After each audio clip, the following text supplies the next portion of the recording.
Jane Hunt. Thank you, Madam Deputy Speaker.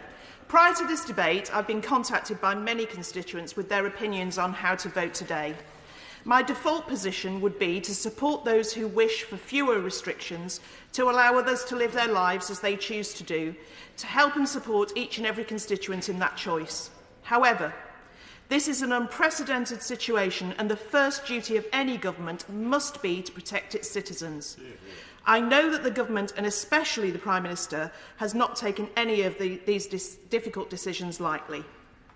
I have supported and will continue to support the tiered structure and the ability to be able to look at a very local level and understand what is going on in each locality. It has enabled some of the country to remain with a very low level of restriction for an extended period.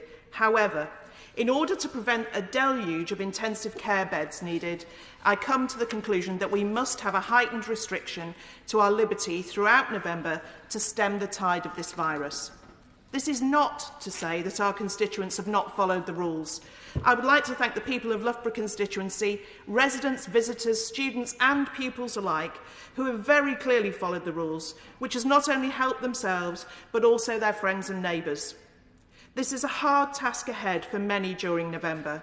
There are a number of religious festivals and commemorations which in other years have attracted huge crowds and gatherings, such as Diwali, Advent, the birthday of Guru Nanak.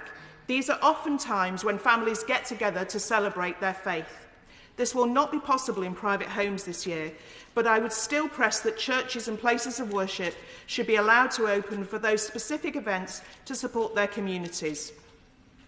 Loughborough usually has a large and very moving remembrance service in Queen's Park, along with others in Shepshed and surrounding villages. Again, these will not be able to happen in the same way this year, but this does not diminish our need to honour our fallen. We will remember them. My friends and colleagues and those who live in Loughborough constituency will know that I have been going on, as they would put it, about a V-shaped recovery for a long time. We owe it to those who have lost their lives to ensure that we come back stronger and better as a country and as a constituency. We have capitalised on all the support from the government in Loughborough, the grants and support for small businesses, the loans that have been available to keep businesses going, the individual support for those who have found themselves in a difficult situation, and programmes such as Eat Out to Help Out, Kickstart in particular, and the early town deal funding have all supported the local community. I welcome that this support package has been extended to ensure that there remains a safety net for those who need it. So, let's get ready for the time these new restrictions will ease. Let us take this time to plan, each individual, each family, each business, each organisation. Let every one of us make a positive decision to create a good recovery for ourselves, our local communities and our businesses. Risk assessment is the key to this. With risk, you eradicate if you can and you mitigate where you can't. This is a global pandemic. We cannot eradicate, so we must mitigate.